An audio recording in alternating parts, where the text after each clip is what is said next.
네, 지난달 경찰 치안감 인사 번복 사태와 관련해서 행정안전부에 파견됐던 경무관이 징계위원회에 넘겨졌습니다.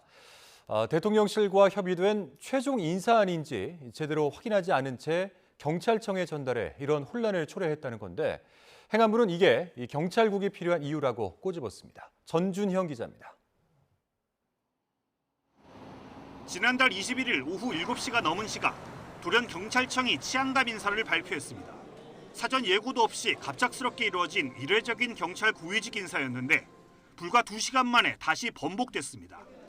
행정안전부가 경찰 통제 권고안을 발표한 당일 벌어진 일이라 배경을 두고 논란이 일파만파 확대됐습니다.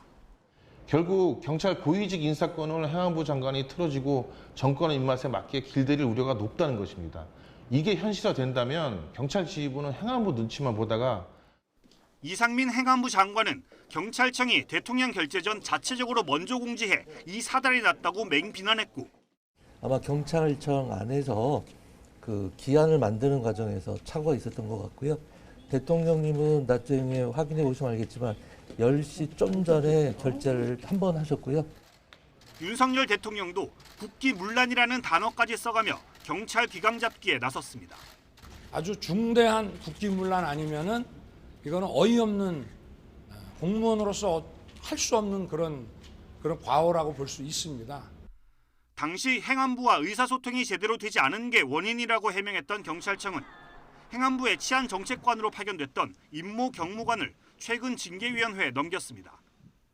국무조정실 조사 결과 치안정책관이 행안부 장관 지시를 받고도 최종 인사안을 제대로 확인하지 않아 혼선이 빚어졌다는 겁니다.